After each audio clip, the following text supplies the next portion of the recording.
Hi hello నమస్తే welcome to sweet ma'am recipes and vlogs. Hi అండి, బాగున్నారా? మేమందరం బాగున్నామండి. మీరందరూ బాగుండాలండి. ఆ వినాయకుని ఆశీస్సులు అందరికీ కలగాలని కోరుకుంటున్నానండి. ఈ వీడియోలో మార్నింగ్ మా ఇంట్లో పూజ అండి, ఈవినింగ్ అయితే మా అపార్ట్మెంట్లో పూజ చేసుకున్నాము. ఎలా చేసుకున్నామో రండి చూదురి. కానీ నేను రేషన్ బియ్యంతో ఉండ్రాలు చేస్తానండి. ముందు రోజు శుభ్రంగా కడిగేసుకుని ఇలా జాలీగునిలో కడిగిన బియ్యాన్ని వేసుకుని కొంచెం నీళ్ళు వారగానే నేను ఇలా చీర మీద ఆరబెట్టేసుకుంటానండి. బియ్యాన్ని అన్నీ కూడా ఆరబెట్టేసుకుంటే నైట్ అంతా ఆరబెట్టేసుకున్నాం అనుకోని మార్నింగ్కి ఆరిపోతాయండి. ఆరిపోయినప్పుడు నేను ఏం చేస్తానంటే అవి మిక్సీలో వేసుకుని రవ్వలా చేసుకొని పెట్టుకుంటానండి. మిక్సీలో వేసుకుని మనం జల్లించుకోవాలండి. పైన రవ్వ ఉంటుంది, కింద పిండిలా ఉంటుంది. ఆ పిండిని మనము పిండి ఆడించుకుంటాం కదండి, అందులో వేసేసి ఆడించుకోవాలన్నమాట. నేను ఒక గ్లాసు రవ్వకి 2 గ్లాసులు వాటర్ వేస్తానండి. శనగపప్పు కడిగేసి వేసుకున్నాను. గ్లాస్కి 2 గ్లాసులు వేసేసి కుక్కర్లో పెట్టుకున్నాను అనమాట. కొంచెం ఉప్పు వేసేయాలండి. కుక్కర్లో పెట్టేసుకుని పైన శనగలు కూడా పెట్టేసుకున్నానండి. రాత్రి నానబెట్టేసాను అనమాట. గారెలకు కూడా మినప్పప్పుని ఇట్లా గ్రైండర్లో వేసుకున్నానండి. నేను అయితే ప్రసాదాలు అన్నీ చేశాను అనమాట. ఇదిగోండి ఉండ్రాళ్ళు, గారెలు, హారిది అంటామండి, బెల్లం తాలికలు అంటారు, అది శనగలు, ఇవన్నీ ప్రసాదాలు అయితే నేను చేశానండి.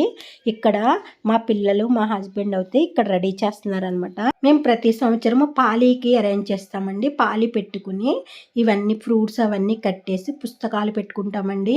మనకు పనిచేసే పనిముట్లు అవన్నీ కూడా పెట్టుకుంటామండి. అన్నీ పెట్టుకుని పూజ చేసుకున్నామనట. వినాయకుని వ్రత కథ పుస్తకము చదువుకుని పూజ అయితే చేసేసుకున్నామండి. మా మార్నింగ్ పూజ అయితే ఇట్లా అయ్యిందండి. పూజ అయినాక మేమైతే లంచ్కి టైం అయిపోయింది. లంచ్ అయితే నేను రెడీ చేసేసాను కదండి, ముందుగా రెడీ చేసి పెట్టుకున్నాను కదా.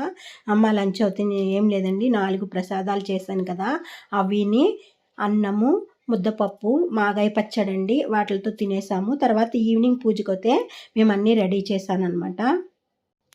ఈవినింగ్ పూజకి నేనైతే పులిహార చేశానండి. ఒక్కొక్కరు ఒక్కొక్క ఐటెం చేద్దామని అనుకున్నాము.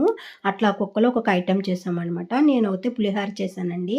పులిహార చేసి ఈవినింగ్కి మేము అపార్ట్మెంట్లో పూజ చెప్పాను కదండి, వినాయకుడిని మేము 8 సంవత్సరాలకి పెట్టుకున్నామండి. ఫస్ట్ టైం అనమాట. ఇక్కడున్న మా లేడీస్ అందరి చేత వినాయకుడికి దండ వేయించి దీపం కూడా మా చేత వెలిగిపించారండి. మేమందరం అట్లా స్టార్ట్ చేసామన్నమాట. మేము అలా స్టార్ట్ చేసాం. కానీ జెంట్స్ అందరూ కూడా దేవుడికి వస్త్రం వేసారనమాట. వస్త్రం వేసి పూజ అయితే మేము స్టార్ట్ చేసామండి. వినాయకుని వ్రత పుస్తకము చదువుకున్నామండి. మళ్ళీ అందరం కలిసి చదువుకుని ఇట్లా స్టార్ట్ చేసామన్నమాట. అన్ని పూజది ఇలా చేసుకుంటామండి. మా వీడియో మీకు నచ్చిందా అండి? నచ్చితే లైక్ చేయండి, షేర్ చేయండి, సబ్స్క్రైబ్ చేయండి.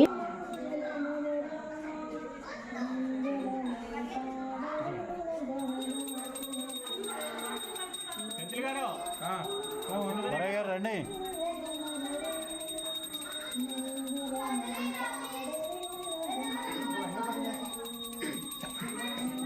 రండి దొరగారు రండి, చెయ్యి పెట్టండి సార్.